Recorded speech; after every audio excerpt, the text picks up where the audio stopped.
Bagong Pilipino ay bukas ang isip sa mga makabagong teknolohiya. Kakambal ng bagong Pilipinas ang digitalisasyon.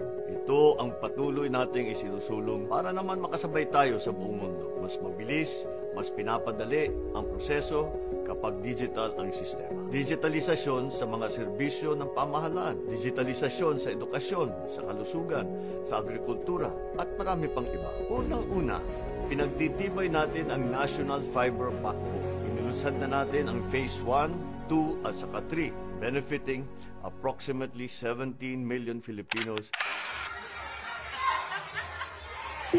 Pangalawa, internet connection para sa ating mga eskwelahan, para sa mga mag-aaral, para sa mga guro.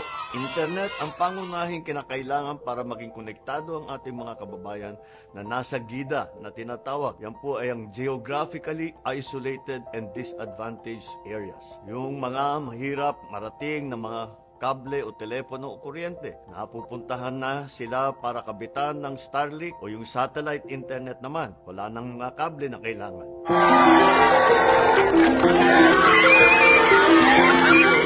Pinaparami na rin natin ang mga lugar na may free public wifi. Sa mga public park, mga transport terminal, malapit na sa mga MRT stations at marami pang iba. At siyempre, ang government services ay pinapadali na natin at ginagawang digital sa pamamagitan ng eGov Super App.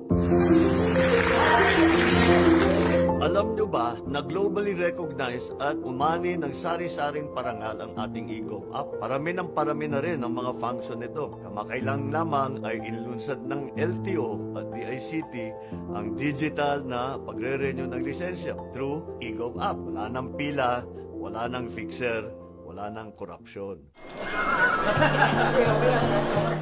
Naglunsad din tayo ng mga eGov Servicio Hub kung saan kasama ang mga LGU na partner natin ay may one-stop shop for government services. At para mas modern at walang pila, ito ay sa pamamagitan ng paggamit ng eGov Super App.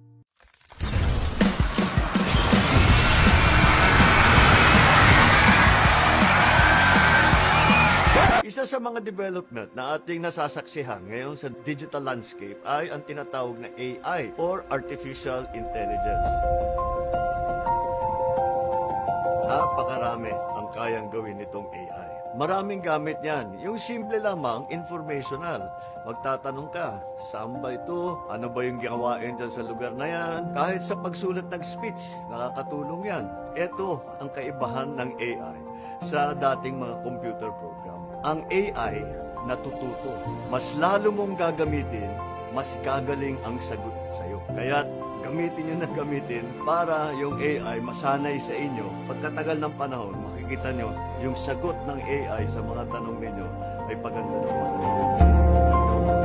Sa kabila naman ng magagandang development na ito, kakalungkot na ginagamit din ito ng mga masasamang guru.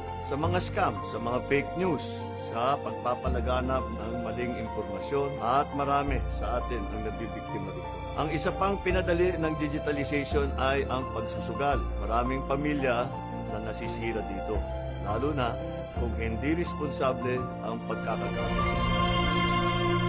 Ang teknolohiya ay nandito para padaliin ang ating buhay, para ilihis ang pamahalaan sa korupsyon, para maging mabilis ang proseso, para mapaganda ang edukasyon, ang healthcare at ang kalakalan. Higit sa lahat, para magtaguyod at magbuklod ng pamilyang Pilipino, hindi para sirain ito. Mabuhay ang bagong Pilipino.